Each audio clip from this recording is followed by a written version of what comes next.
This is CNN. More people get their news from CNN than any other news source.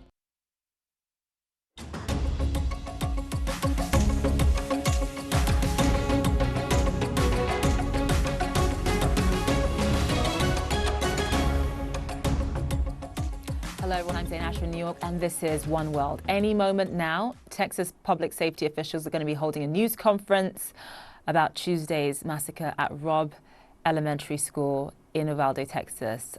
Any moment now, they're going to be holding a news conference. They're going to be talking to the press. We will, of course, bring it to you as and when it happens.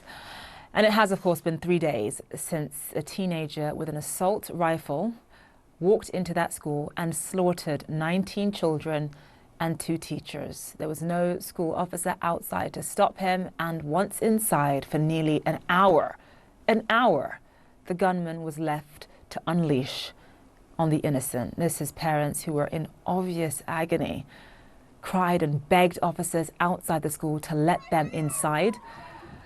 We're seeing the commotion there. This happened on Tuesday, of course. A Border Patrol tactical team ultimately fatally shot the gunman, but chaos outside the school as our parents were trying to get into the school.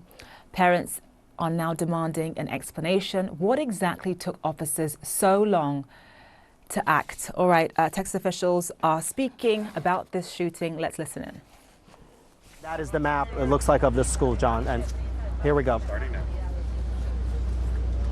He's the director of the Texas Department of Public Safety. Thank you for being here today. My name is Stephen McCraw, Director of Texas Department of Public Safety.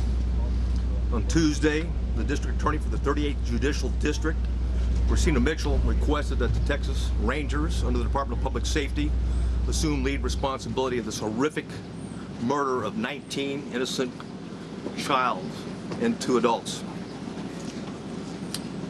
Our goal today is to provide the parents, the community of Uvalde, the public, as much information as we can and where we are on the investigation. We're here to report the facts as we know them now, not to defend what was done or to criticize what was done or the actions taken. I'll begin first and foremost with the timeline as we know it. The second timeline I'll discuss is the 911 timeline.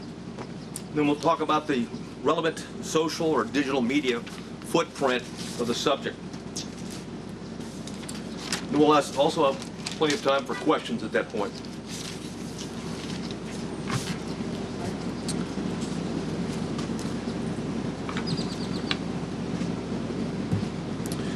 At 11:27, we know from video evidence, at 11:27, the exterior door suspected of where we knew the shooter entered, Ramos, was propped open by a teacher. 11:28, the suspect vehicle crashes into the ditch, as previously described. The teacher runs to the room 132 to retrieve a phone, and that same teacher walks back to the exit door, and door remains propped open. There were 2 males, as reported by Regional Director Escalon yesterday. There were 2 males at a funeral home that when they heard the crash, they went to the crash scene. When they arrived at the crash scene, before they got there, they saw a man with a gun exit the passenger side with a backpack, and they immediately began running. Ramos began shooting at him. Did not hit him.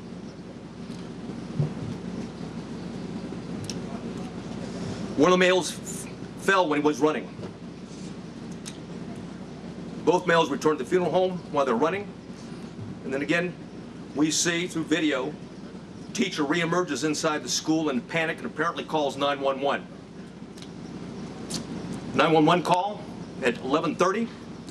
There was a crash, man with a gun. 11:31, the suspect reaches last row of vehicles in the school parking lot.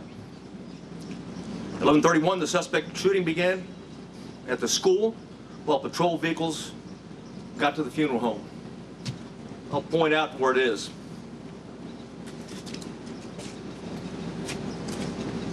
Crashed vehicles over here. Suspect hiding behind a vehicle, started walking down, shooting into the classroom. There was discussion early on that an ISD, consolidated ISD for Uvalde, was a resource officer and had confronted the subject. That did not happen, as R.D. Escalone talked about yesterday. It was certainly stated in preliminary interviews, but often these preliminary interviews and a cursory walkthrough doesn't reveal the type of information, and certainly, police officers, like anyone else, under stress, sometimes witnesses get it wrong. But the bottom line is that officer was not on scene, not on campus, but had heard the 911 call with a man with a gun, drove immediately to the area, sped to what he thought was the man with a gun, to the back of the school, what turned out to be a teacher, and not the suspect. In doing so, he drove right by the suspect, who was hunkered down behind a vehicle, where he began shooting at the school.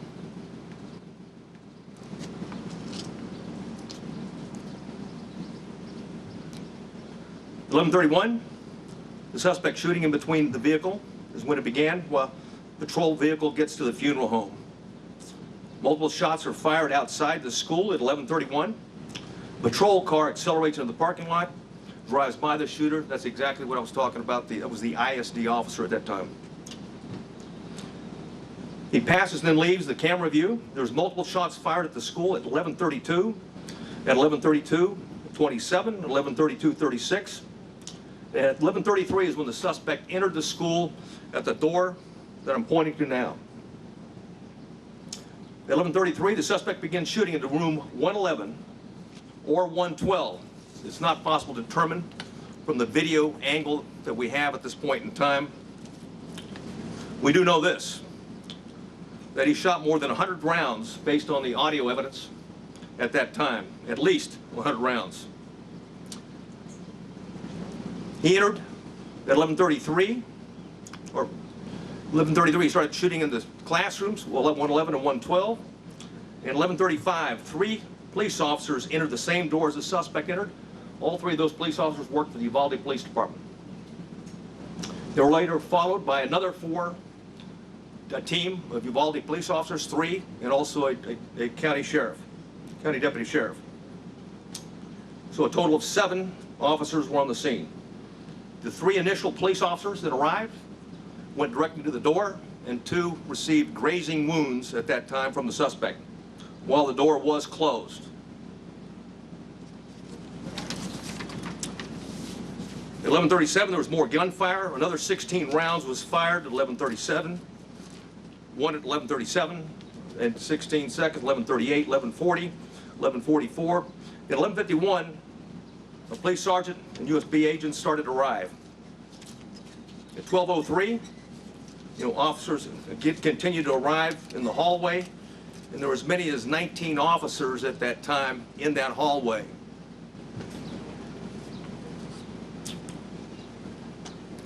At 12:15, we know that BORTAC members arrive. Not the entire BORTAC, but members of BORTAC, along with Shields. At 12:21, the suspect fired again, was believed to be at the door. At 11:21, law enforcement moved down the hallway. At 11:50, they breached the door using keys that they're able to get from the janitor, because both doors were locked. Though both of the classrooms that he shot into were locked when officers arrived. They killed the suspect at that time. And now I'd like to go over the 911 timeline.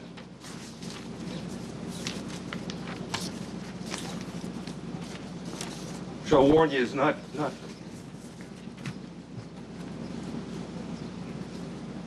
It's better that I read it than you listen to it.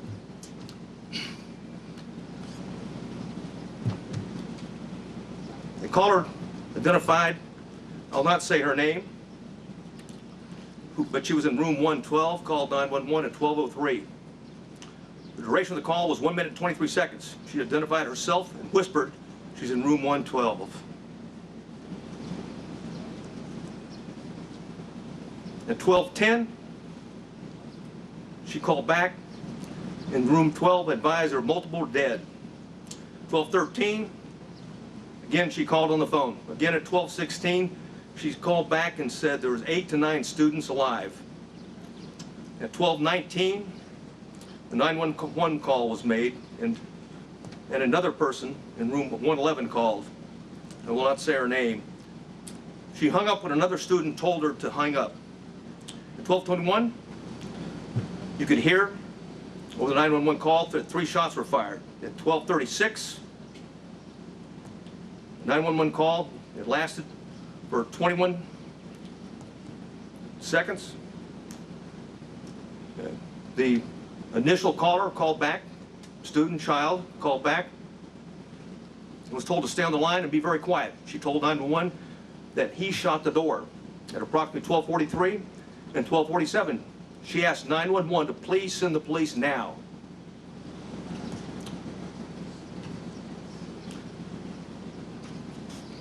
At 12:46, she said that she could hear the police next door. At 12:50, shots are fired. They can be heard over the 911 call. And at 12:51, it's very loud and sounds like the officers are moving children out of the room. At that time, the first child that called was outside before the call cuts off.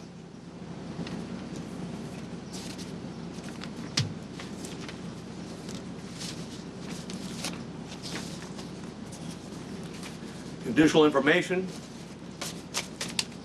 that we have is that there are 58 total magazines at the school related to the crime scene. 11 of those magazines were inside the school.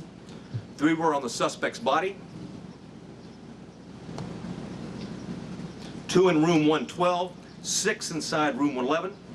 5 were on the ground, 1 was in the rifle. There were 32 magazines outside the school, but on school property. 1 just outside the school building and 31 in the suspect's backpack that he did not take into the classrooms with him. There was 15 magazines at the crash site. There were 2 magazines at the suspect's residence for a total of 60 magazines. He had purchased and had a total of 1,657 total rounds of ammunition. 315 of those rounds were inside the school. 142 of those were spent cartridges. 173 were live rounds. 922 were outside of the school, but on school property. 22 of those were spent cartridges. 900 were live rounds. 422 were at the crash site. 22 were spent cartridges. 420 of those were live rounds. There's 35 spent law enforcement cartridges total in the school. 8 of those were in the hallway. 27 were inside the classroom. 111 where the suspect was killed.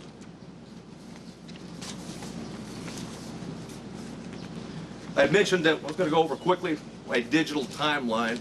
One of the things we talked about early, and I want to correct something that was said early on in the investigation, is that he posted, okay, on Facebook publicly that he was going to kill that he was going to shoot his grandmother, and secondly after that he was going to, that he had shot her, and then third that he was going to go shoot up a school. That did not happen. It was actually on a message. It was a Facebook application, messenger application to somebody else that he had a conversation with. We know that through his digital media footprint, and I'll just do it by date time, that Ramos asked his sister to help him buy a gun. She flatly refused. That was in September of 21. I'll avoid some of these and get to he had Instagram, a 4-group chat, and it was discussed that Ramos being a school shooter. That was on February 28th of 2022. On March 1st of 2022, there was an Instagram he had with 4 people. It was a chat. He discussed him buying a gun. On March 3rd, 2022, there was another 4-person chat. Quotations, word on the street is you are buying a gun. Ramos replied, just bought something. RN.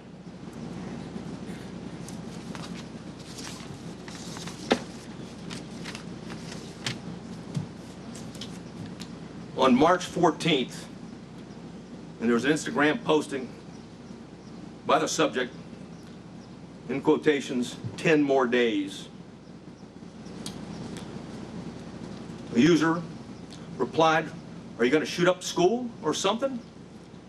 The subject replied, no, and stop asking dumb questions and you'll see.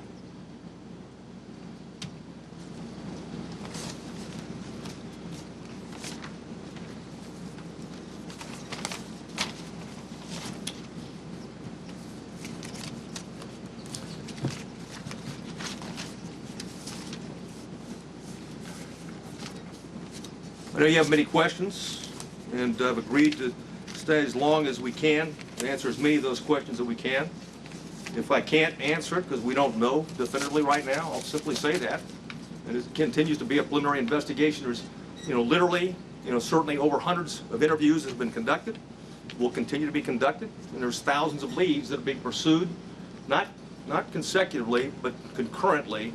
And thanks to our federal and local partners, and I do want to mention behind me, we've got the FBI Special Agent in charge. We also have an ATF Special Agent in charge, or ASAC, and of course, who else? What I got behind?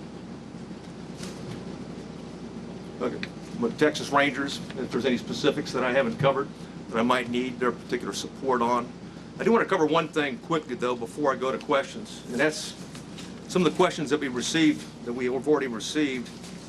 And one of those is going around now that in fact the subject had been one of the two arrested by the Texas Rangers and the local police back in 2018. That's not the case. He was not one of the individuals. In fact, we have found no links, associations, and relationships in that investigation. Clearly it was a threat. It was back in 2018. The two juveniles were charged with attempted or conspiracy to commit capital murder. There's no question that we thought, and we had evidence, and certainly the district attorney agreed, that these juveniles, one 13, one 14 years old, was a threat to Uvalde. And there was a discussion at that time, even the senior year of the one that was 14 years old, which would make it 2022. However, that was not the subject.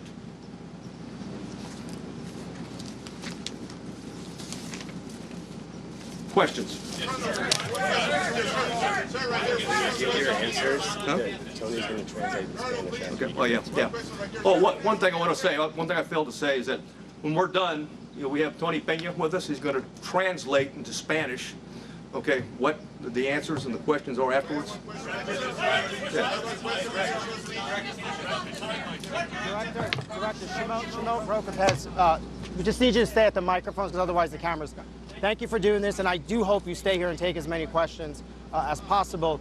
You say there were 19 officers gathered in the hallway or somewhere. What efforts were made to try and break through that door? You say it was locked. What efforts were the officers making to try and break through either that door or another door to get inside that classroom? None at that time. The on-scene commander at the time believed that it had transitioned from an active shooter to a barricaded subject. You have people who are alive, children who are calling 911 saying, please send the police. They are alive in that classroom. There are lives that are at risk. Hey, that's not protocol, is it? We're well aware of that. Right, Yeah. but why was this decision made not to go in and rescue these children? Again, the on-scene commander considered it a barricaded subject and that there was time and there were no more children at risk. Obviously, based upon the information we have, there were children in that classroom that were at risk, and it was, in fact, still an active shooter situation and not a barricaded subject. Sir, if I can follow up. Sir, if I can follow up. Why was the door propped?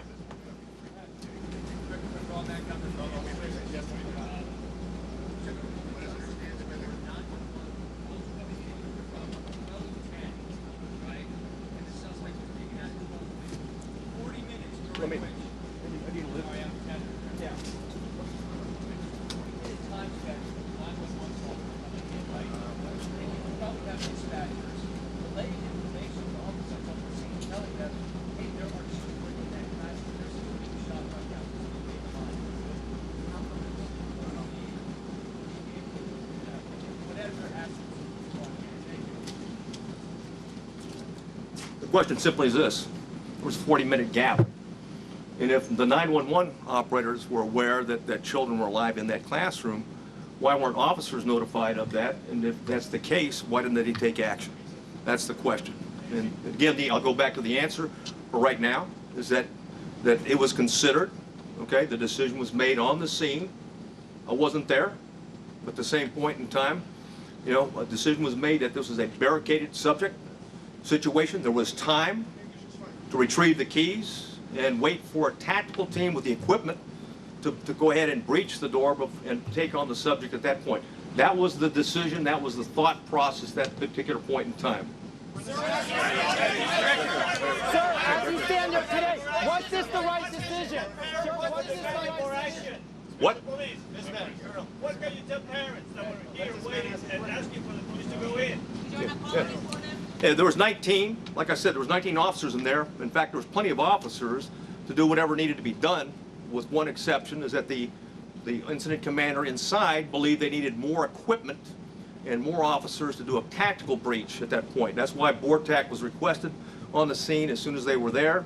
They executed, they searched, or at least a dynamic entry, and went in, and of course, that was not till 12:57.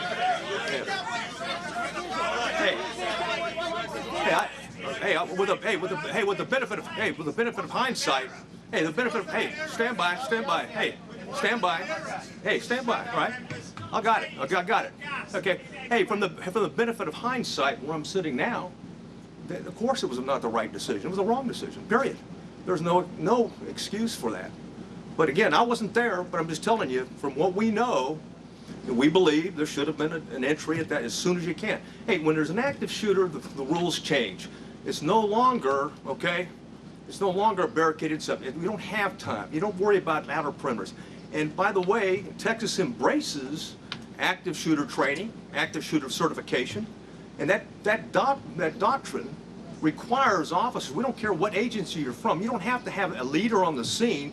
Every officer lines up, stacks up, goes and finds where those rounds are being fired at, and keeps shooting until the subject is dead, period. Who was the incident commander, sir? Who was it? Villalobos from Televisa News Mexico, sir. Sir. Obviously, because it's south of the border, it's very difficult to understand how the most powerful nation in the world, their citizens have access to so high-end weapons, and this keeps happening over and over and over again, and now again with children. I don't mean to one day try to quarterback with you guys are the expert gun people. Just have any questions, please. How can you keep this from happening again in the communities of Texas? And second, how did a 18-year-old kid that works at a Wendy's minimum wage can buy a $5,000 weapon? Well, answer the last. He used a debit card first, but to your point, it's very expensive, and a debit card is not a credit card. It means he had money in the bank. So why and how is being looked at right now, and I'll tell you this, thousands of more leads are being looked at right now because we haven't answered all the questions. We haven't gotten into the why. Okay, we know the individual was also into cyber gaming in that regard, and group gaming in that regard. So we've got a lot of questions are out there, and we're seeking answers. But we've got an obligation. We'll continue to update you when we find something out. Hey, The woman in the yes. I have two questions. The first one, it's been said that Border Patrol had the special team on site and the local police did not allow them to go into the building. Can you elaborate why? The Border Patrol agents, the BORTAC agents that were in the building, did line up. They're part of the 19 that I talked about, and the entry team, ultimately the entry team that went in. But I can tell you that they were told, just as any other officer was told, and others, even command staff that came on board, is that the incident commander at the time believed that in fact it was a barricaded subject, that we had time, there was no kids at risk. Sir, you mentioned that in your interview you talked about having chats and group chats and talking to people. Why wasn't he on any radar? Nobody. I wished he was, because then there's no question. And I'll say this right now, and every time we have one of these, and there's copycats, okay? And we need the public, just like we did back in 2018, there was a public, okay, that came forward that we got 2 people that are about to shoot up a school or planned to shoot a school. It's imperative on the public, when you get something, just because the guy sounds like he's a nut, he may be a nut. But just because it sounds like, well, impossible to do, he may be intended to do, as I've read the timeline based upon the chats that he had. So we need everyone, when we have a threat to life like that, to take it seriously and report it, because ultimately this is tragic. What do you tell the parents of 19 kids, or the families of two teachers? Yeah. Morgan. Hey. Yes, sir. Yes, sir. Wait for tactical gear. By 12:15, you had at least 15 officers and shields on scene. Yeah. Yet you did not reach the door until 12:50. Hey, like I've said it before, is that, well, first of all, when it comes to an active shooter, is you don't have to wait on tactical gear. Plain and simple, you've got an obligation. What I know now, okay, absolutely, it was an active shooter, because you can transition. Keep in mind, in the doctrine, okay, of active shooters, you can transition from an alert, from an active shooter situation to a barricaded subject or a barricaded with hostage subject. But if shooting continues, and you have any reason to believe that there's individuals alive in there, you've got an obligation to move back to an active shooter posture, and that means everybody at the door.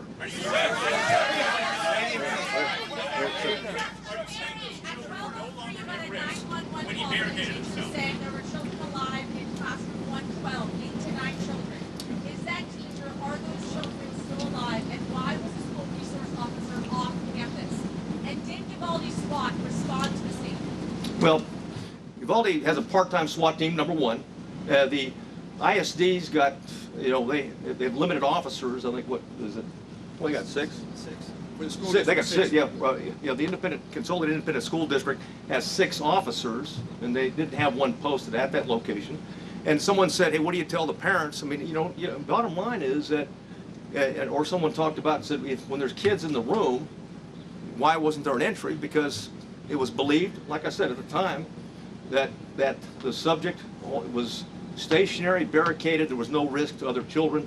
Again, on retrospect, from where I'm sitting right now, clearly there was kids in the room. Clearly, okay, they're at risk. And oh, by the way, even when you go back to shooting, there may be kids that are injured. Okay, they may have been shot but injured, and it's important for life-saving purposes to immediately get there and render aid.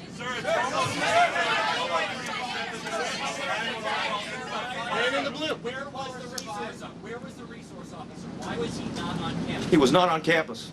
Why? Well, again, we'll have all those answers down the road. Okay. Leland. Yeah.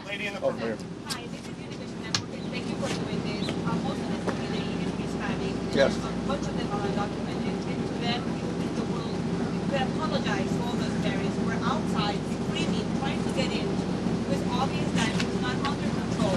Their help could have been great. Some parents were able to get their children out of the school.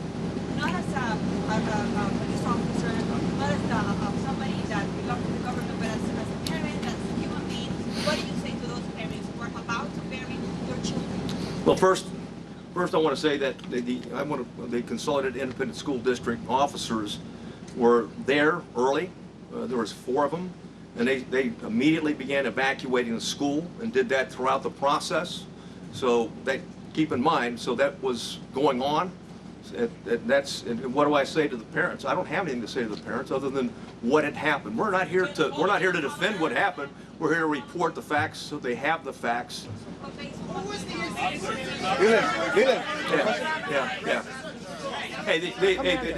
Hey, bottom line, Who was the incident commander, sir?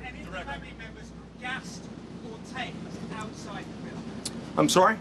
Oh, I don't have any information on that. Leland. Oh, one second though. However, we did review what DPS officers arrived on the scene, what they did, and looked at those instances. The blue. We know the parents of the children who died are watching right now. And they're Yes. hearing you say that not everything that could possibly have been done as humanly fast as it could be done was done. Are they owed an apology from somebody, be it the incident commander and the police department here? If I thought it would help, I would apologize. Okay, but let me say this. Hey, let me say this. Hold on. When you go back to the timeline, again, I want to go back, and I'm not defending anything, but you go back to the timeline, there was a barrage, hundreds of rounds were pumped in 4 minutes, okay, into those 2 classrooms. Then anything else, any firing afterwards was sporadic, and it was at the door. So the belief is that there may not be anybody living anymore, and that the subject is now trying to keep law enforcement at bay, or entice them to come in to suicide by contact. I understand that. I reported that. Yeah. Go ahead. Yeah. Don't yell over your colleagues, please. Yeah, Yankees hat. Jack Morford from the New York Post. Can I ask 2 questions? First of all, exactly how was the gunman barricaded in his room? Was it just a simple matter of him locking the door behind him? And secondly, did he buy all 1,657 rounds from Oasis Outback using that debit card? Well, I might answer the first one, but the why on the second one I don't have. The first one, that each door can lock from the inside. And both doors were locked, okay, from the inside. So the subject, when he went in, he locked the door. He came out one time into the hallway, went back in and locked the door, because at the time that the officers went in, both doors were locked. They got a key from the janitor and used it. You said first call came in inside the classroom at 12:03 and you breached it at 12:51. How many students died in those 48 minutes? I don't have that answer. We're looking at it right now. Good. Hold on. Yeah.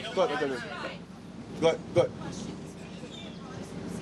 Yes. Why wasn't the school placed on lockdown too? While this may be the most unpopular question for today, what is on your heart? How are you shaping the time?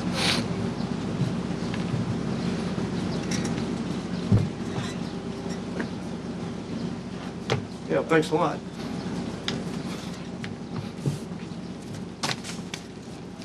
You know, forget how I'm doing. What about the parents of those children?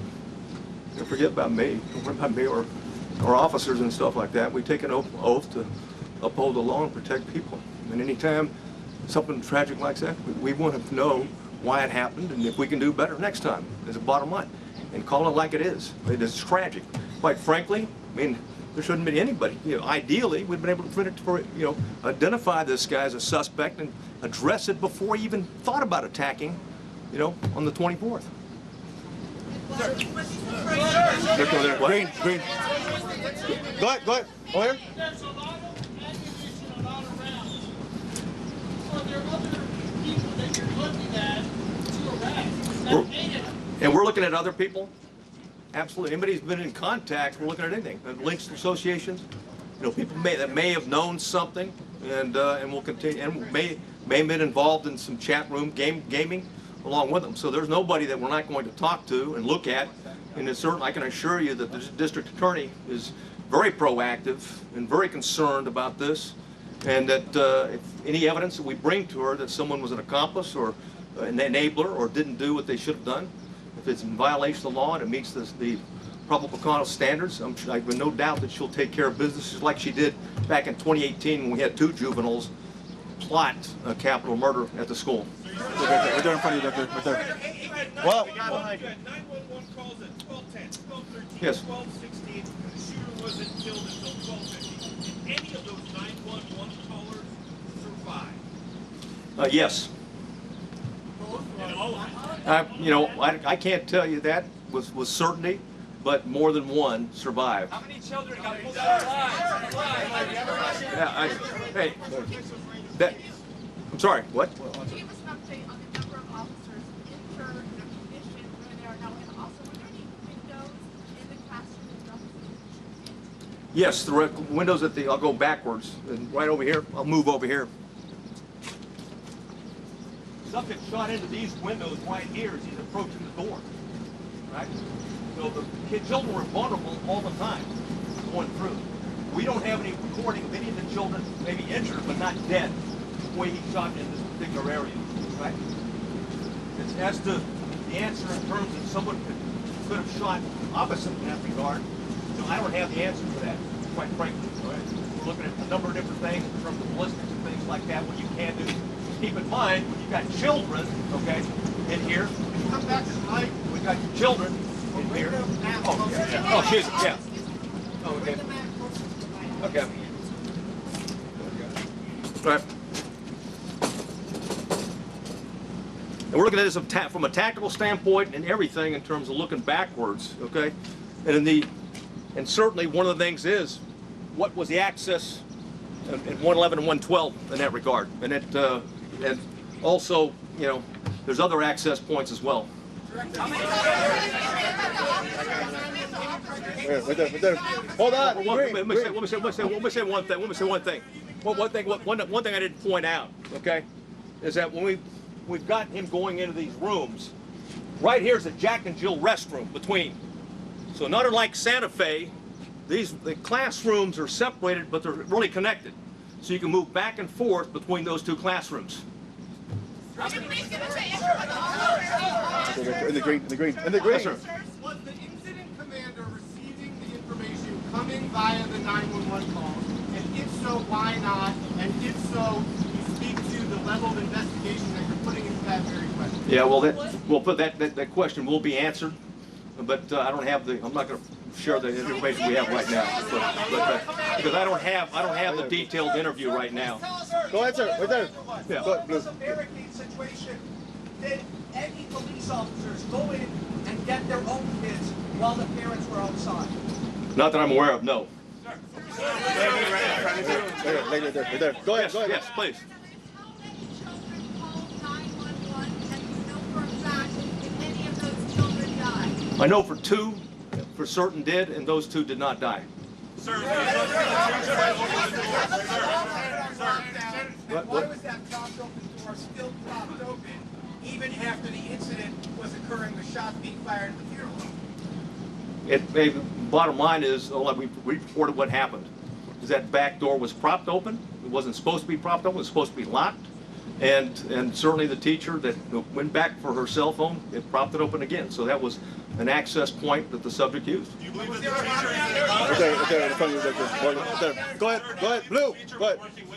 Hold on. You have said in hindsight mistakes were made. A Democratic congressman is now calling for the FBI to investigate the response here. Yeah. Is going to be held accountable. Well, first of all, we welcome the FBI. There's a reason why there's the FBI special agent in charge behind me right now. They play a vital role. And again, this is about finding facts and reporting facts as quick as we can. This is not about trying to defend, or it's not about trying to assess or even be hypercritical. It's about the facts and sharing whatever we learn on the facts as quick as we can and be as transparent as we can. You know, okay, the media, but more importantly, the parents and the public and the citizens of Uvalde and Texas. Go ahead, Blue. Go ahead. Hold on. Sir, hold on. The chief of police of the Consolidated Independent School District is the incident commander. It's his school. He's the chief of police. Okay. Hey, again, I'm not going to discuss disciplinary. There's an ongoing criminal investigation. Is the teacher being investigated and working with the I'm not going to get into that. I would like to ask the FBI a question. Yeah, ma'am. Which is responsible for making that decision not to reach the classroom? It seemed that he was here for The chief of police of Consolidated Independent School District. He was convinced, and again, I want to go back and say, he was convinced at the time that there was no more threat to the children, and that the subject was barricaded, and that they had time to organize with the proper equipment to go in. The subject had already hit 3 officers, and hit 2 officers, and I didn't answer the final question. A third, a Border Patrol agent, was grazed as well, but no police officer was seriously injured.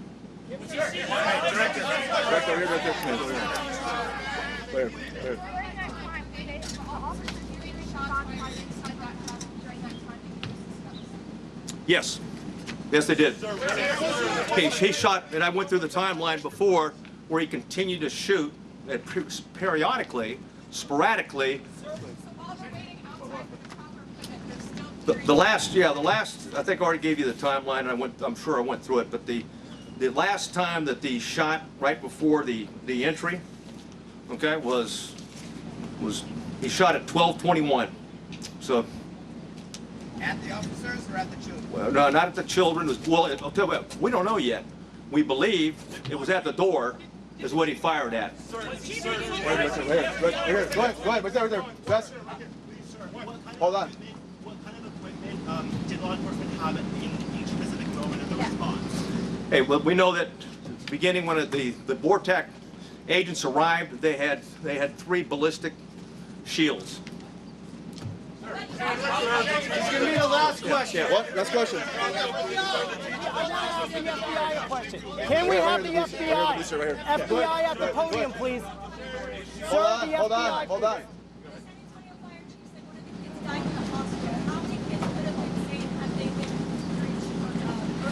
I don't know.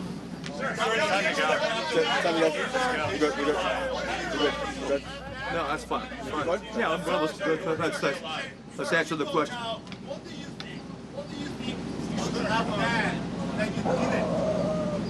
Well, I've already said that. I've already said, first of all, hey, Texas embraces and teaches, okay, the active shooter doctrine. The active shooter doctrine, as long as there's kids, as long as there's someone's firing, you go to the gun, you find them, you neutralize them, period. And there's only, you know, there are some nuances with transition to a barricaded subject, also transitioning to a hostage situation. And of course, the decision at the scene was that this is still a barricaded subject that did not go back to an active shooter situation. Go ahead. Yeah. Where is the police chief, and why isn't he here to take our questions? Well, because I'm here to address the latest timeline and facts that we know. You're certainly welcome to reach out to them. The FBI a question. I'd like to ask. I defer to. Can we have the FBI? Do you want to get a question? Hey, hold on. How many children were pulled out? Hold on, sir. Sir, you've now been on the scene for several days. Two things. What exactly is your role in this investigation? And hearing all this, and given that the FBI goes through lengthy efforts to study active shooter situations like this, do you think this is something that requires an independent investigation by whether a federal agency or by you guys or someone else? Thank you for the question. So my name is Oliver Rich. I'm the special agent in charge of the San Antonio division. First, I want to say I understand there are a lot of questions and there's a lot of frustration in the public, and our heart goes out to the families and the victims in this tragedy. I will say our role here remains the same. We are here to assist in this investigation, to provide the support to the community to the best of our ability. We've had 200 people here for over 4 days. We have people working all across the country to support this community and to support this investigation. We are continuing in that vein. We have victim specialists here working with people in the community, and we will continue to do that. If the facts bear out that there is a federal nexus, then the FBI will conduct an appropriate investigation at that time. But for now, we continue in this to support the Texas Rangers. Here of the police. Is that something you guys would investigate? So, okay, sir, are you going to ask for... How many more questions? Two more questions. Sorry, 2 more questions. The guy in purple. Okay. Yes. Uvalde Police Department, Uvalde Police Department posted in February 2020 that they familiarized themselves with the school and they did the training to do just what they were supposed to do. How come they were not in lead, or their commanding officer was not in lead when they were familiarized with this training, and they should have done what they were posting on Facebook they were doing? Who dropped the ball? Yeah, I don't have the answer to that question. Right here, last question. Right here, the great, sir. Right here, the great. Yeah. Go ahead. President Biden will be here on Sunday. Your thoughts on that? Do you have a message for the president? Yeah, welcome here. Welcome to Texas. And this community has been hit hard. And I think it's noble that the president's going to be here to recognize the pain and suffering that this community is going through. And I think that's what leadership is. That's why Governor Abbott's here. That's why leaders go to where the problem is. And right now, the problem is in Uvalde, Texas. That's it. Okay. Thanks.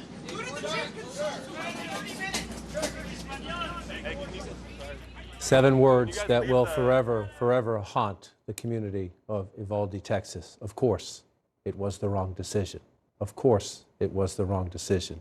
That from Corporal Stephen McGraw, the director of the Texas Department of Public Safety, right there in a 40-plus minute news conference in which he, to his credit, laid out the haunting timeline of what happened at the Robb Elementary School. He said the shooter went in. He said that police followed him in soon after. There were 911 calls, including from young children inside the classroom, saying there were kids alive, there were shots being fired. The local school district police chief was outside the door. He determined it was no longer an active duty situation. He did not order his men to break through the door. Of course, it was the wrong decision. Corporal McGraw going on to say, it was the wrong decision, period. There's no excuse for that.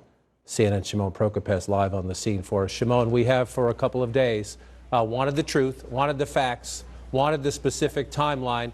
We just got it, and it is damning, it is haunting, and for 21 families, it is devastating. It is very devastating. And now you know why the police were hesitating and why they were sort of giving us the runaround, because now we have the facts, and they're not good.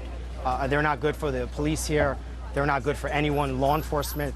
The decision to not go inside that classroom was a deadly decision. Children were inside calling 911, saying, asking, where are the police? And they were not there. They were outside in the hallway or somewhere in the building, but they were not in there. That's what the director here of the DPS. And you know what? Credit to him. He finally came to the podium and he finally took some questions and he admitted that this was a screw up, that they should have gone in. That's why I was asking John, who was in charge of this? Who was in charge of this operation? And he told us it was the chief of police of the school police here. It's a very small police department. You're talking about 4 police officers, a detective, a chief of police, and a security guard. So now we have to start asking questions about the training, the security. Why wasn't the resource officer here? He should have been here, according to the director here. So a lot of mistakes, a lot of grave mistakes. A door was left open. The gunman was able to go inside that door. He was able to get inside the school. And of course, everyone's going to say, what if? And for the parents, that is probably something that is on their minds now every second of the day as they learn this information. Presumably, at the same time, we, the media, the public, was learning of this terrible, terrible mistake, John. I want to walk through, and I apologize to any family members watching. I apologize to any parents watching. I have a 10-year-old. That's my youngest. These pictures every day just kick me back. But I want to go through some of the timeline because the shooter, Shimon, Corporal McGraw said, was in the building. 12:03, a 1-minute and 23-second phone call from room 112 talking about it. At 12:10, called back. There are 9 dead. 8 or 9. At 12:16, a call back. There are 8 or 9 still alive. Right there, if you stopped right there, if there was communication on the scene from the 911 to the officers on the scene, even if the commander believed, the chief believed it had transitioned away from an active shooter situation, Corporal McGraw laid it out plainly and clearly. That would trigger going back into the active shooter right there. Once you hear 8 or 9 still alive, it is the obligation, is the protocol, to line up in a stack and to storm that door. It did not happen. Then at 12:21, during a 911 call, they heard 3 more shots. At 12:36, another phone call. At 12:47, another phone call, please send the police now. And on that call, someone saying they could hear the police next door. So you have a horrific, deadly judgment error by the chief of police, but there are also questions about what about the real-time communication between the phone center, the 911 calls, and the police on the scene. Why was not that galactically bad judgment call reversed by the real-time evidence they were getting that there were still shots being fired, there were children dead in that room, but there were still children alive? We don't know, John. We don't know why. If they had the capability to do that, they should. This is not uncommon in police departments all across the country. They're getting real-time information in a situation where people are hiding from a gunman. That is critical information to law enforcement, in part because law enforcement, when they go into a school, when they go into a building, they know where to find people. They know that people are alive. That is critical information that clearly was not relayed to the officers on the scene. And what this chief of police based this decision on, that it would be better to wait, that perhaps that people may have been already either dead.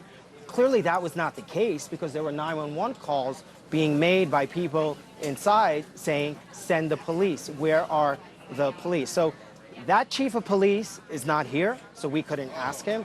You could see that the way things work here in Texas, my understanding is the DPS kind of runs the show on these things. You could see that's why I wanted to talk to the FBI. because I want to know their feelings on this and what are they going to do about this. They study these kinds of scenarios, and this is going to be a case study for law enforcement all across the country, and they will all agree that this was a terrible decision by the chief of police not to go in. So now the question is, what happens next? Will there be accountability? Will someone be investigated for this? And obviously, how do you prevent this from happening again? And the decision of this chief, it's just unexplainable.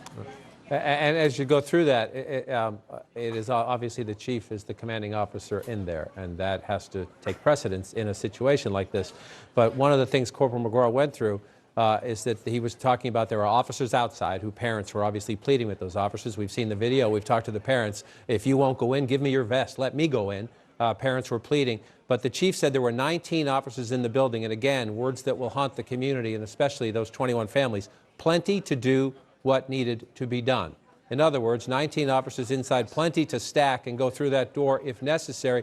What I don't understand, and I don't think was answered, please tell me if I'm wrong about this, is if there were 19 officers in the school and there were still shots being fired, how did they not hear it? How did they not know that let's assume they initially believed it had transitioned from an active shooter situation to a shooter barricaded in a room, and it was not the quote-unquote vital emergency to storm. How did they not hear that? 19 officers in a school, a shooter firing an AR-15 style rifle. How did they not hear that? That's a great question, John, and I'm sure they heard it. You know, yesterday, the lieutenant here told us that they were taking cover. The officers were taking cover. You have children, people alive inside a room where there's gunshots. Officers are trained to go towards the gunfire. And if that means you have to take a bullet for someone, that is your job. And I think DPS here, the colonel here, spoke about that. He said, that is our job, right? We protect and serve. And that did not happen here, clearly. And he realizes that, and you could see the emotion in him when he was asked about how he was feeling. We don't really kind of understand what those officers, the 19 officers, and wouldn't it be great to hear from them, what they were feeling, what they were thinking when they were getting orders not to go in. Was there anything else being said in those moments where officers were saying to go in? We know that an off-duty Border Patrol officer who was was getting a haircut at a local barbershop got a call from his wife who was inside, and she said, "Come get me. There's an active shooter." So that officer did that. He helped rescue people. So look, John, right, there's still a lot of questions that need to be answered, accountability that needs to go on here, and the bottom line is cannot allow something like this to happen again. Certainly with chiefs of police, this is a senior person making this decision at this scene, and it was, as the director here said, it was the wrong decision. The words, they are haunting, and I can't imagine how they feel to the family. Shimon Prokopez, grateful for your reporting on the scene. Again, from where I'm sitting now, Corporal McGraw saying, of course it was not the right decision. It was the wrong decision, Colonel, I'm sorry. It was the wrong decision, period. There's no excuse for that. Let's get some perspective from two veterans of police work. The former FBI supervisor, or special agent, Peter Licata, joins us, along with the former acting Baltimore Police Commissioner, Anthony Barksdale. Commissioner Barksdale, to you first, to my question. Again, respecting the initial decision by the school district police chief who thought it had transitioned from an active shooter to a shooter barricaded in a room. You have 19 officers. The colonel did say at one point they thought some of the shots could have been just the shooter trying to entice them to come through the door so that he could have a suicide by encounter, if you will. But there were the phone calls. What is the communication system? What is supposed to be the command and control and communication system in place when you know that people in the room are going to be calling 911 or calling their friends and family? Someone has that information. How did it not reach the scene? What is supposed to happen? I find it hard to believe that there was no type of communication going back and forth. I mean, it's common sense to get on with the dispatcher and say, let me know what's going on. Anything, send it to me. Let me know.